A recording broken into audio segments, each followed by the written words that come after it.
Begin. So, welcome to exercise physiology. As a prerequisite for this course, you have to take physiology 209 and 210.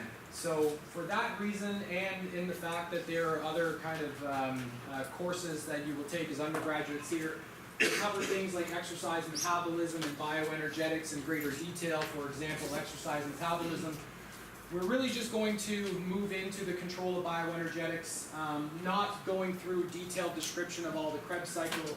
As an example, all of the different enzymes and rate-limiting enzymes, because a lot of that has already been covered for many of you in CEpt, your biology classes, physiology 209 and 210. The goal here is to say that there's an interconnectedness between the three ATP supply systems. And we often, I think, exercise physiology in terms of exercise metabolism and bioenergetics is taught in the idea that these three things occur in isolation. So you've got phosphocreatine degradation occurs first, and then it effectively shuts off, and then glycolysis starts, and particularly with activation of heavy intensity exercise. And then all of a sudden, all ATP is supplied during steady state exercise when there's enough oxygen through oxidative phosphorylation. It doesn't work like that. You'll see that actually the transition from rest to exercise has an interconnectedness where the activation of the phosphocreatine system sparks the activation of glycolysis, and glycolysis is actually generates the precursors and the reducing agents for oxidative phosphorylation. So they're interconnected and they all work together. So the goal here is to try to describe the characteristics and roles and limitations of each of these ATP supply systems, and not necessarily get into the minutiae of the details of exactly what all of the enzymatic reactions are and so on and so forth, and the energy yields and all of this. The goal is just to try to say, these are the bioenergetics, this is the way that they are generally controlled to ultimately build to the ATP support systems that are then supported by respiratory, cardiovascular, and other physiological support systems. Okay, so today in large part, I suspect, and through the next couple of lectures, will be review. I think probably for many of you, up to the midterm will probably be aspects related to things that you've seen before in physiology classes, okay, because they are some fundamental aspects. So, what is bioenergetics? Talk about a review. Bioenergetics is basically the conversion of energy through food, proteins, fats, carbohydrates, into usable form of energy, most notably ATP, through chemical pathways in the cell. So these are energy-producing metabolic pathways or bioenergetic pathways. And so we get many of the precursors here are obviously coming from carbohydrates, various forms of carbohydrates. I don't know if you've ever seen this Kentucky Fried Chicken Double Down. They still have them. It's basically a coronary waiting to happen. But it's 2 deep fried chicken breasts with bacon and cheese in between and mayonnaise. No bread, no nothing. Anyways, it's pretty gnarly. And then, of course, you've got protein, animal and plant protein. And so during exercise, of course, chemical energy derived from these foodstuffs is ultimately transferred into usable energy or mechanical energy or force. So muscular contraction, propulsion, and movement through space. So lifting weights, running, jumping, whatever it might be. And so basically bioenergetics is the transfer of food to energy through metabolic pathways. So where does the energy for muscular contraction ultimately come from? Well, it comes from ATP. ATP is that major source of shortening muscle sarcomeres and creating that muscular force to generate a muscular contraction or movement. So the immediate and most important source of energy for muscle contraction is certainly these high energy phosphate or ATP, which is formed by combining adenine diphosphate and inorganic phosphate or ADP and PI. And their combination does require some energy. So in this case, ATP is formed through an endergonic reaction, so an energy requiring reaction to combine ADP and PI in the presence of the enzyme ATP synthase to produce ATP. ATP degradation is an exergonic reaction which is going to produce energy, and so ATP will ultimately combine with water in the setting of enzymatic reaction through ATPase to produce ADP, inorganic phosphate, and energy. And it's this release of energy through that exergonic reaction that will actually generate the force in the muscular contraction.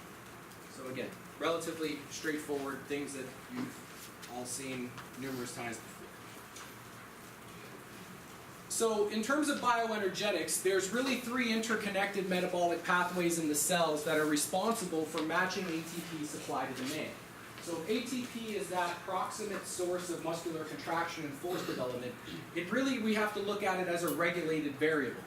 It is a variable in the cell that we can't really tolerate having reductions in ATP concentrations at the level of the cell. So it's a molecule that needs to be protected. So you can look at it as a regulated variable, and we have three kind of different bioenergetic control mechanisms to regulate ATP at the level of the cell.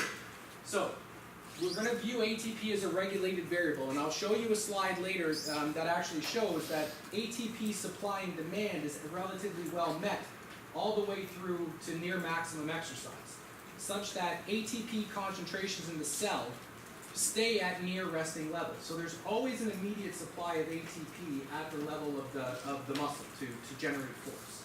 Okay, so how that ATP is provided, of course, is going to be dictated by the relative activities of these three interconnected metabolic pathways, which you are all quite aware of, I believe. One is the ATP phosphocreatine system. So we have stored ATP in the muscle cell as well as phosphocreatine, which is both in the phosphorylated and non-phosphorylated state. They call this the phosphagen system. And so this is also known as the anaerobic alactic system. So basically not requiring oxygen and not producing lactic acid or lactate as a byproduct.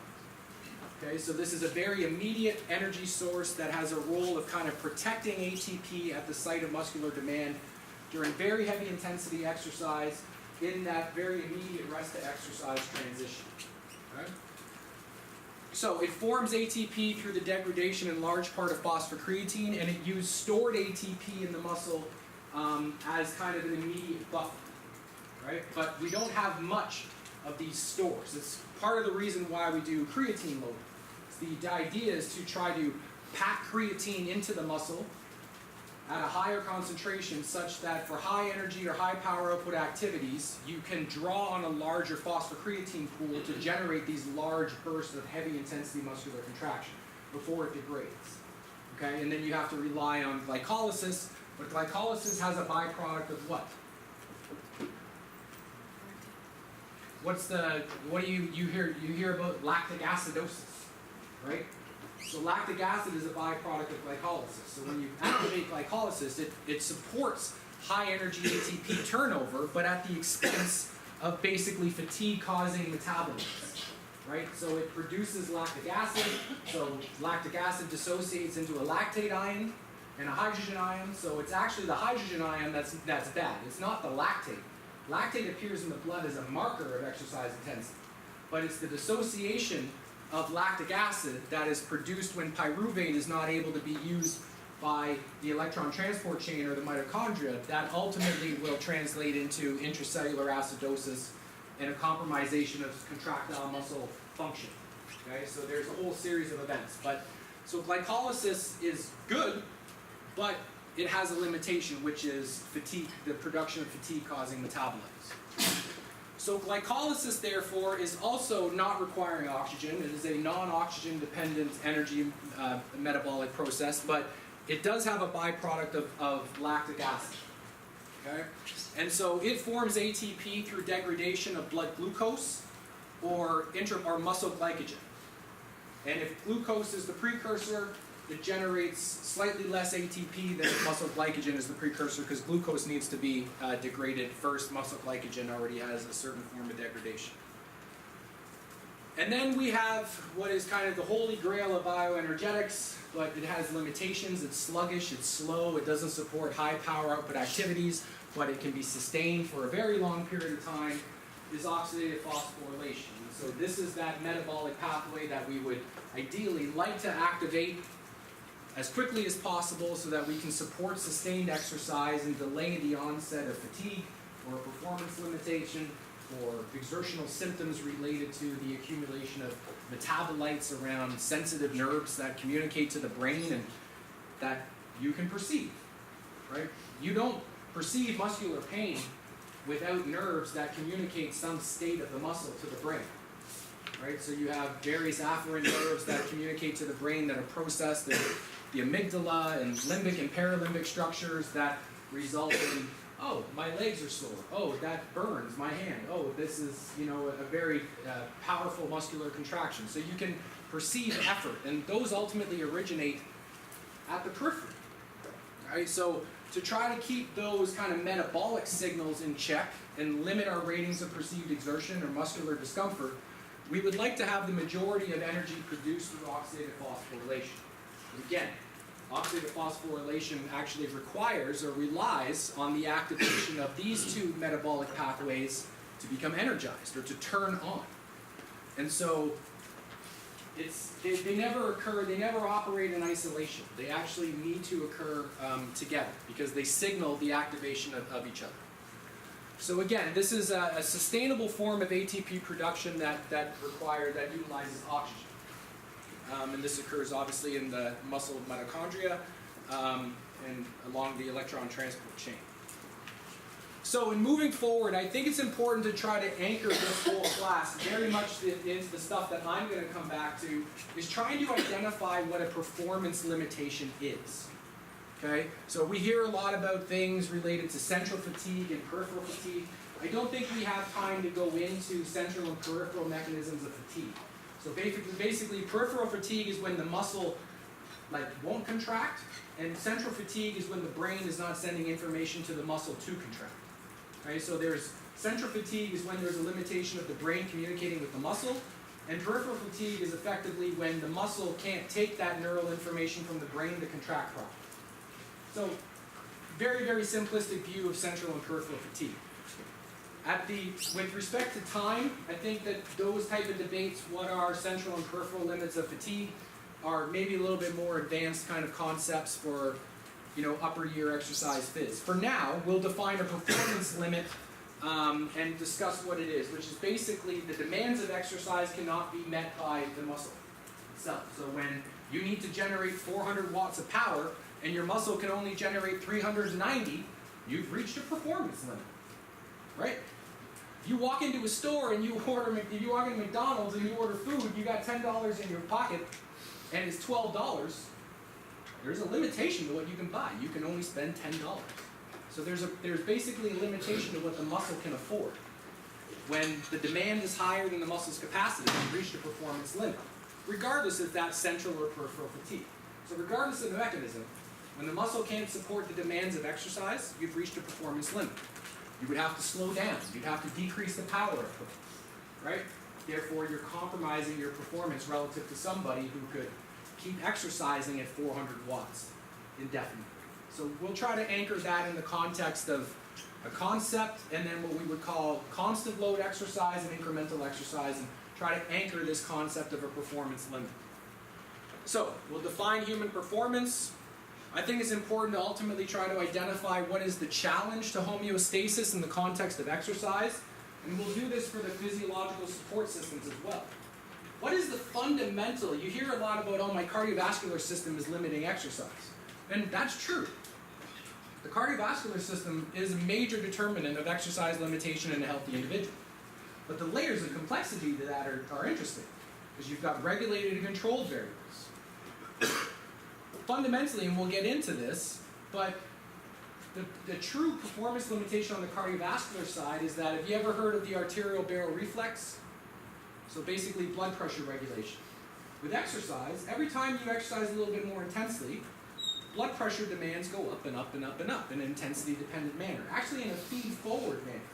So if your blood pressure right now is 100, as soon as you start exercising, your barrel reflex wants it to be 120. So you have this demand to maintain a higher blood pressure.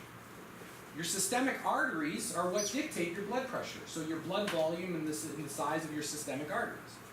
So the amount of blood in your systemic circulation, the volume, dictates the blood pressure. But what happens when your heart has a mechanical limit to pump cardiac output? You have a maximum heart rate limit that's largely dictated by your age, right? And you also have a pericardium that is a rigid sac that surrounds the heart that prevents excessive stretching. And you also have limited size of the heart in terms of ventricles and stroke volume and various other things. So cardiac output is how much blood goes into the systemic circulation. And so ultimately, you have run into a situation where the demand to maintain blood pressure and blood in the systemic circulation is so high that you can't push enough blood in the systemic circulation for blood pressure to be regulated. So what happens is that your exercising muscles, when you exercise, start taking so much of that cardiac output. They can take 75% of the cardiac output. But ironically, the muscles actually become the site of vasoconstriction. So when your blood pressure needs to be regulated, but most of your blood is going to your legs when you're cycling, where do you think the blood's going to come from? Central nervous system sends sympathetic activation to the legs vasoconstrict and push blood back into the systemic circulation. So blood pressure gets regulated because on the hierarchy of everything, very important. You need to push blood to your brain and to your heart. You don't, you die. You pass out. Right? So it's a competition ultimately between sending oxygenated blood and nutrients to the muscle while not compromising your regulation of blood pressure. And the size of your heart, the capacity, its pumping capacity, is fundamentally the origins of a cardiovascular limit to exercise. So we'll get into all that in more detail, but there is ultimately challenges to homeostasis. Homeostasis in terms of preventing excessive changes in pH, body temperature, getting too cold, getting too warm. So there are these challenges related to that exercise imposes on a homeostatic regulation of various regulated variables. Identify simply some of the origins of increased ATP demand during exercise. Describe each of the 3 ATP pathways, so you're going to see this numerous times, the phosphagen system, glycolysis, and oxidative phosphorylation. And better understand the factors that govern the control of these bioenergetic pathways in that rest to exercise transition, right? And their interconnectedness. So, what is human performance? Ultimately, human performance is really a reflection of muscle power output. So, the higher the muscle power output a person can sustain for a given time or distance, the better his or her performance will be.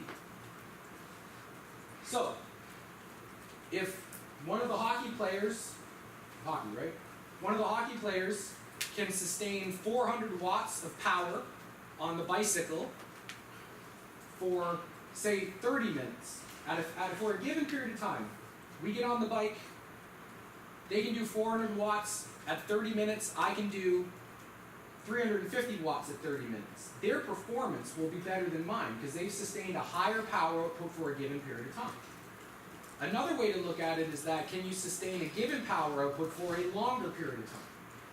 So when you think about it in the context of time trials, right? How fast can you complete 20 kilometers, 60 kilometers, a stage in the Tour de France? The people who win are those that can maintain the highest power output over a given distance. Now that is going to be dictated on their biology, their genetics, their training, specificity, some aspects related to vascularization, and their control of their bioenergetic pathways, their ability to support the ATP demands of these tasks. So you can appreciate then that the person who wins the a stage in the Tour de France, or the Tour de France as a whole, is the person who can sustain the highest power output over the given distance that exists in the Tour de France. Right? So, what is power then? Power is ultimately the rate of transfer or absorption of energy per unit of time in a physiological system. And the unit of power that we typically use is a watt, which is 1 joule of energy per second. Okay, so in lab number 1, when we're exercising on, well, not we, some of you will be exercising on the cycle ergometer, we are going to be exercising at fixed increments in power output. So every 2 minutes, the power output will go up by 25 watts. So putting an external demand on your muscles to generate the necessary force to support that increased demand. So muscle power output, as you can imagine, then depends on muscle metabolic and contractile function, and their function in turn depends on bioenergetics and the factors that control bioenergetics. So you don't generate power if the bioenergetic systems are not working well. So, has anybody heard of a power duration curve? the power duration relationship of, say, a muscle. Okay, so what we have here is power. So power output on watts, and let's say we're doing an exercise on a cycle ergometer, for example, right? We have, in this case, power output in watts. So 800 watts, this is, maybe the power that somebody will generate on the Wingate test, okay? So hockey players who've done it, strong lower bodies, hockey players are always working out their lower bodies, strong guys, you see that they'll be generating, pretty high power outputs with their lower leg muscles during the Wingate test. And then you can see time on the x-axis. So you've got a power duration curve. Now the way that you derive a power duration curve on any given individual is you would do series of very high to progressively low intensity bouts of exercise to generate this curve, okay? So let's say that we did a Wingate test with what's your name? Louis. So let's say Louis came into the lab and we identified that, say, Louis's peak power output on a Wingate test was 120 watts. So we define that. So Louis would then come in and do 120 watt, 1200 watts, 120, maybe wouldn't be an athlete at 120. Do 1200 watts for as long as he can. So let's say at 1200 watts, he's able to sustain that power for, say, 15 seconds, okay? So now what happens is that the first point on the power duration curve is his maximum power output that can be sustained for, say, 0 to 5 seconds. Then what we would do is that give him a little bit of a rest, and then we would get him to do, say, at 50% of that power output. How long can he sustain that? Well, at 50% of that power output, he can go exercise longer. So you measure the power and the duration that power can be sustained. And you just keep going down until you get to a point where somebody can exercise indefinitely. So you generate this power duration curve. It's this relationship where the duration of exercise increases as the power output requirements decrease, or the opposite is true. As the power output requirements increase, the duration of exercise that can be sustained goes down. You've seen this. If you try to sprint up a hill, you can't maintain that pace forever. You have to slow down. If you run down the hill, same hill, it's a lot easier. You can do it for a lot longer. Okay, so again, the power output requirements will dictate the duration of exercise. And this curve can be modified in terms of its shape and position along the y-axis based on training and detraining. Okay, so you can change the slope of the curve and you can change its starting position. If you say basically if Louis broke his leg and was in a cast, and then we had done this power duration curve now, and then Tamori breaks his leg, hopefully that doesn't happen, and then, once the cast comes off, he's basically detrained due to severe inactivity, and you redid it again, his peak sustainable power output would come way down. So he would still be able to generate a power duration curve that looked like this, this hyperbolic response, but it would just be occurring from a different starting point, which would be lower. Alternatively, you could take that person that then had detrained and train that muscle again and move it back up. Okay? So, the point at which power output cannot be sustained for any more time is the performance limit, right? The demand for exercise in this case is 400 watts. As soon as your muscle, whether or not it's due to central or peripheral fatigue, we don't care why right now. As soon as your muscle cannot generate that force output anymore, you've hit a performance limit. When you can't support the demands of exercise, your performance is limited. So you either have to decrease the power output or stop altogether. Which means that if you're running with somebody in a marathon and they're maintaining a power output, if that demand for performance is to keep up with that man or woman, and you can't, you slow down, they go on, you're eating Cheetos in the basement of your mom's house and they're getting $1 million advertisements and promotions and they're on commercials. Performance limitations have consequences, right? So, ultimately, as muscle power output decreases, exercise duration or sustainability increases.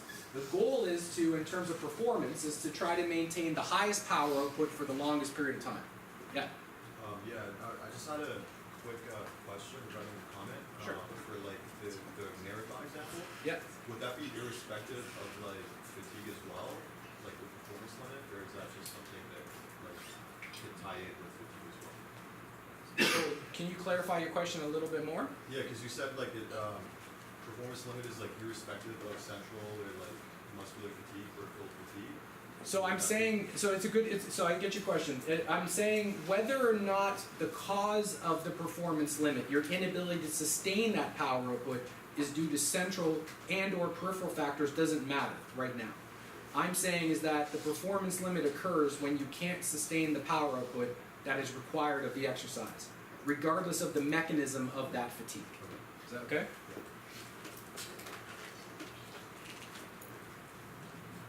So, at any given absolute exercise intensity, exercise duration will change as a function of cardiorespiratory fitness. So, you have a healthy normal individual that has an arbitrary power duration curve as such. Now, cross-sectionally, you compare a 21-year-old man, healthy normal individual, maybe with a VO2 of, say, 40-45 mils per kg per minute on an exercise test. Now you take a 21-year-old, matched person, same age, same sex, same height, but is a couch potato. They can generate less peak power, which means that in any given power output, they can sustain that exercise for a shorter period of time. Alternatively, if you have an elite athlete, an endurance-trained athlete, cyclists, rowers, Nordic skiers, whatever it is, runners, marathoners, you can maintain, in many cases, a higher power output, but shifting up means that effectively, at any given power output demand, the time that you can sustain a given power output is going to be dictated by your training status or your level of cardiorespiratory fitness. The more fit you are, the longer you can sustain a given power output. And again, you can think of this in the context of performance. 3 people leaving a starting line at the same time. Trained, normal, sedentary. This person will finish a given distance the fastest, second fastest, and it will take this person quite a bit of time to accomplish the goal because they're most likely going to have to slow down because they cannot sustain that pace for much more than a minute or so. Okay? So they effectively would then have to move down their power duration curve to sustain exercise and perform for a given period of time or perform for a given distance. So, we often have in exercise physiology, and at least in the laboratory setting, it's a little bit contrived. We do exercise testing often in 2 different ways.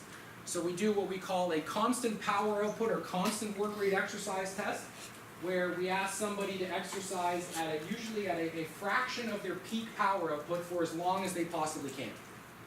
Then we have what we call an incremental exercise test, where every minute, every 30 seconds, every 2 minutes, we increase the external power output requirements, 45 to 50 watts, 50 watts to 75 watts, until the person can't sustain exercise anymore, either volitionally or not.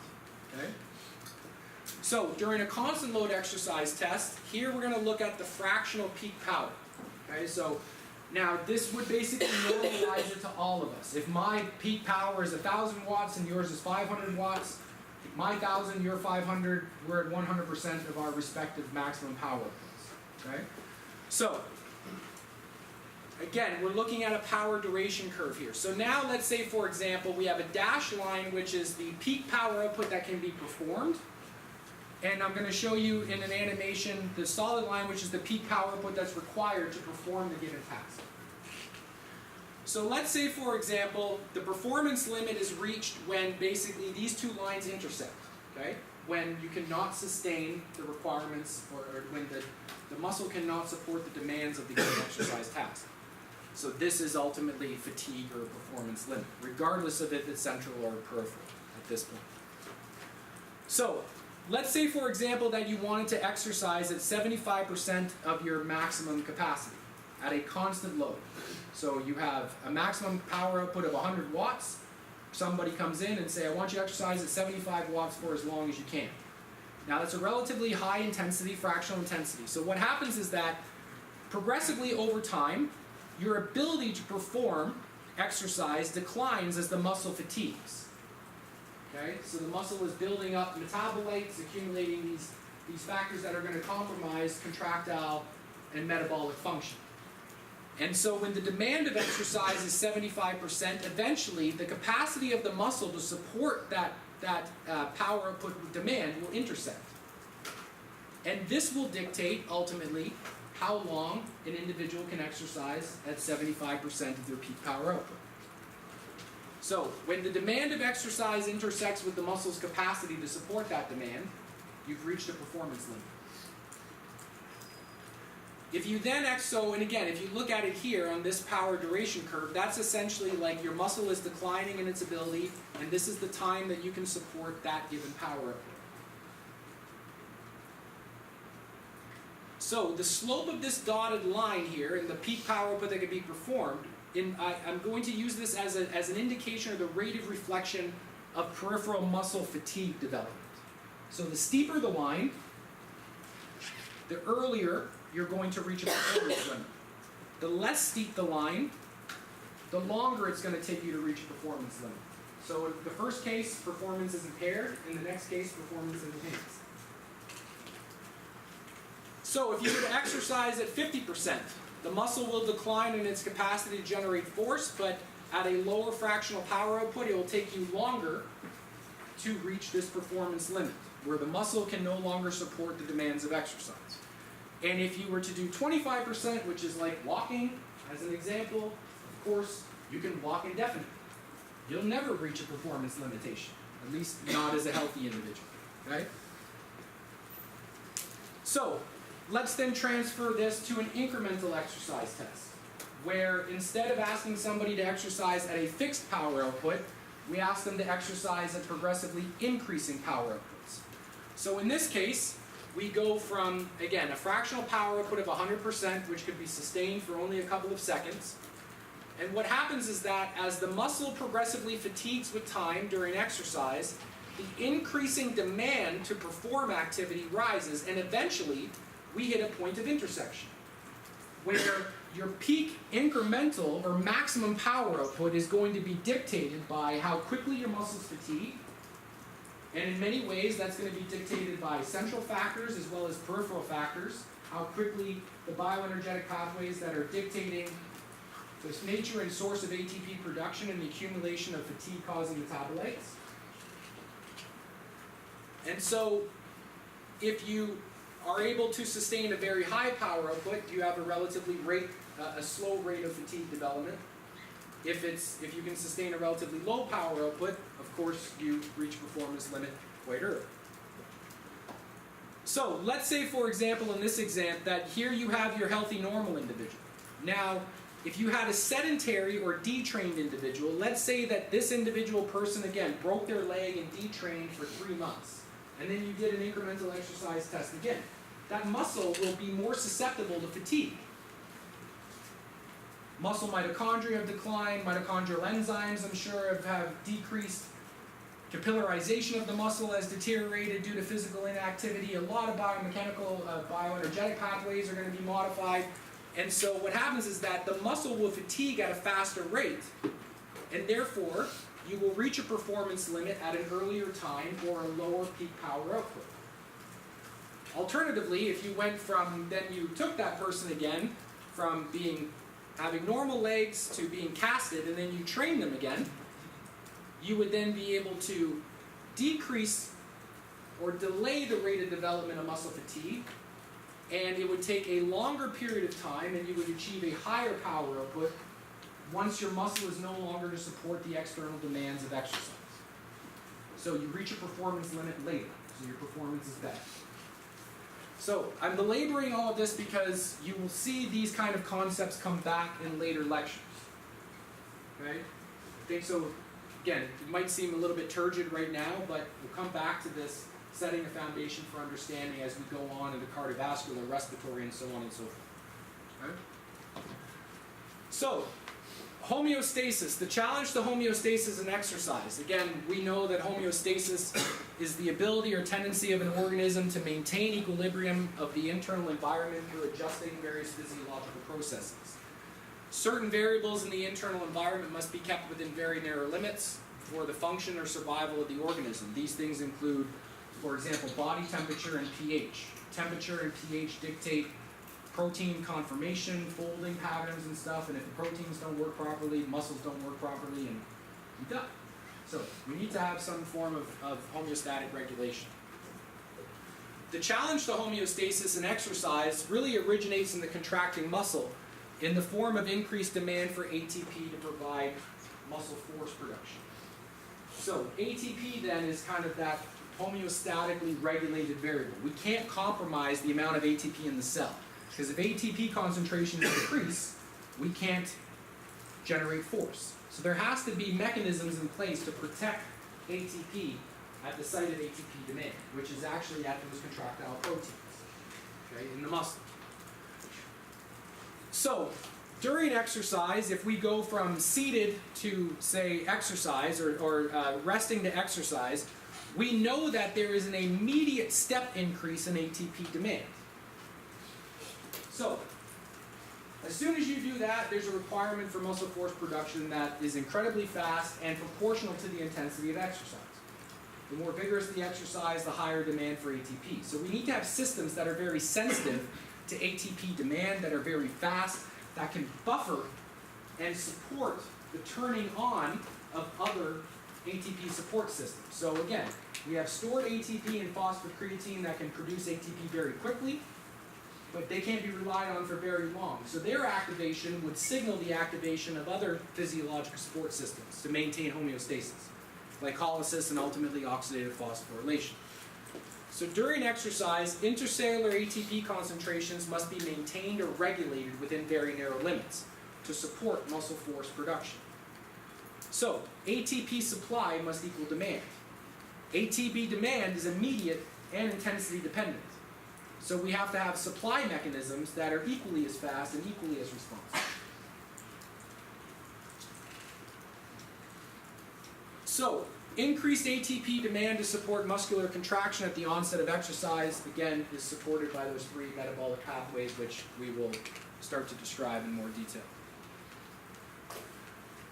So again, this is somewhat redundant, but the immediate increase in ATP demand is met through the ATP PCR system, as well as rapid increases in glycolysis or glycolytic flux. So these non-oxygen requiring metabolic pathways.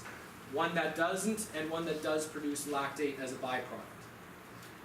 ATP production through these metabolic pathways, however, results in accumulation of inorganic phosphate. Inorganic phosphate has really negative effects on muscle contractile function. So inorganic phosphate is probably one of the most important determinants of peripheral muscle fatigue and the inability to actually generate muscle contraction. Adenosine diphosphate, lactate, and hydrogen ion. So particularly hydrogen ion through its effects on intramuscular pH and acidosis, okay, which compromises muscle function. And they can contribute to the development of peripheral muscle function fatigue, and therefore a performance limit where the demands of the exercise cannot be met by the exercising muscle. And again, this is through impairing muscle metabolic and contractile function. So for these intracellular concentrations of these fatigue-causing metabolites to be maintained, they must be maintained and stabilized at levels that will allow for power output to be sustained at high levels for long periods of time, i.e., for you to perform at high levels and if you're competitive to win. And for this stabilization to occur, ATP must be produced or provided primarily through oxidative phosphorylation. The rate at which is determined by several intracellular and extracellular adjustments, including the activation of the phosphocreatine system as well as glycolysis. So again, they're not mutually exclusive. They need to be occurring in an interconnected manner, but ideally you would like the majority of ATP supply to be produced through oxidative phosphorylation. So, moving into the ACP supply systems in the muscle fiber environment. So again, during exercise, the muscle contractile proteins and ion pumps are the primary source of ATP demand. Okay, so we have to maintain resting membrane potentials, we have to get calcium out of the cell to allow for excitation contraction coupling to keep occurring. If calcium continues to fade the cell, then you can't get muscular contraction, you basically get rigidity of the muscle, like a forced contraction, so you need to have calcium come into the cell, and then it needs to be removed at the end of the action potential or muscle activation. We'll talk about that. And so again, these interconnected pathways are the means to which to supply this ATP demand. So, where does the ATP demand come from? Well, it comes from these contractile proteins. So here we have the neuromuscular junction. So here we have, so at the onset of exercise and neural signal from the brain to the muscle, we have an action potential, okay? This muscle action potential will propagate itself down the T-tubule and will result in a release of calcium from the sarcoplasmic reticulum into the sarcoplasm. This calcium then will bind to troponin, removing this blocking action of tropomyosin, which will allow ultimately this cross bridge to occur. So at the level of the cross bridge, we have these myosin heads that are activated or energized with ATP. And so what needs to happen then is that when the calcium binds to troponin, removes the blocking action, it allows this activated head to bind to the filaments, and in the setting of myosin ATPase, ATP will break down to ADP and PI, which will then cause the power stroke of muscular contraction.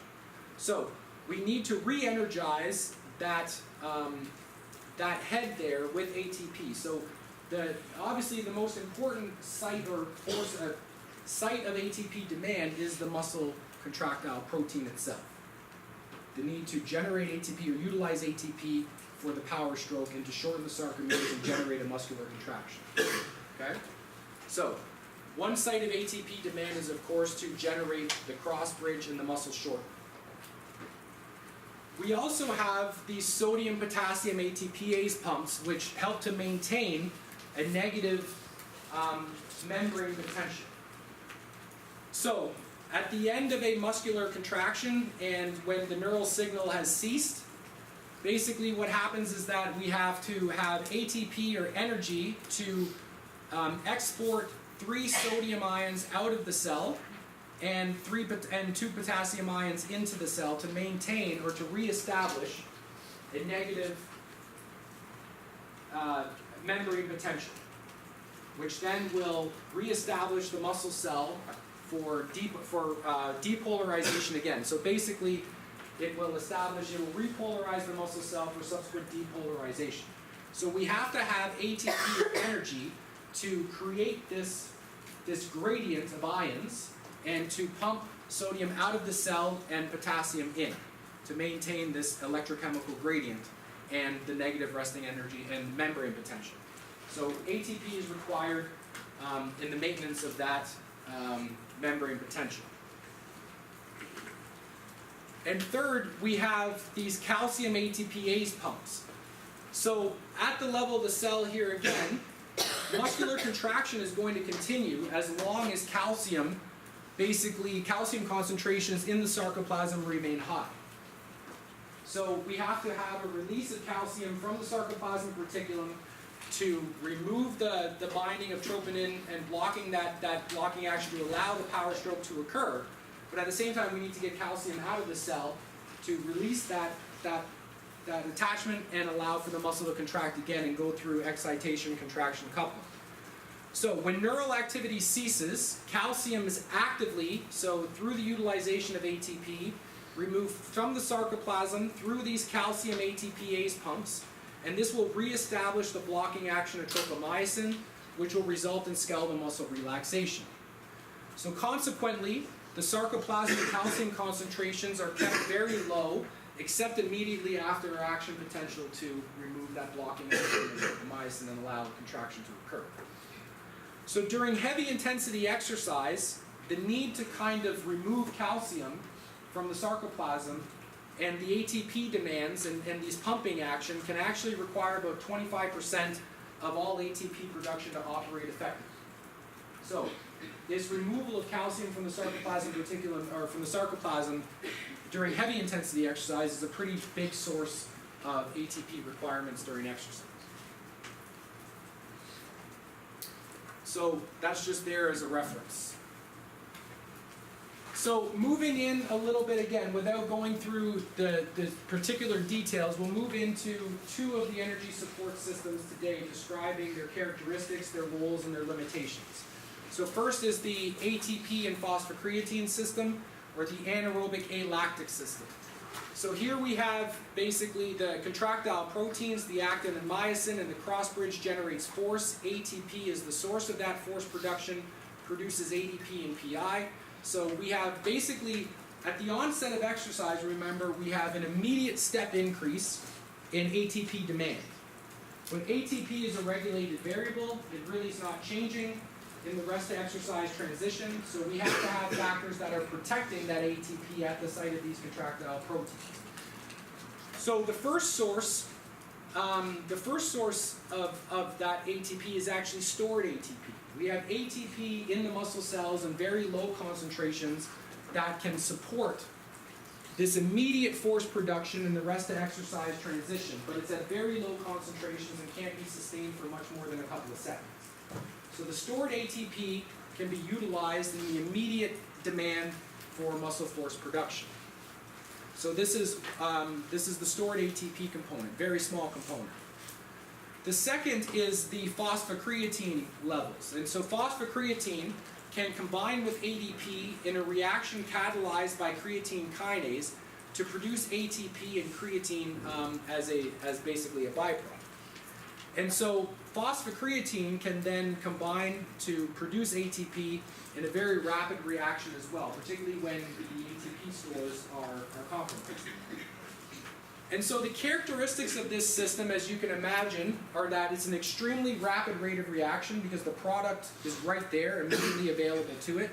And as the stored ATP degrades,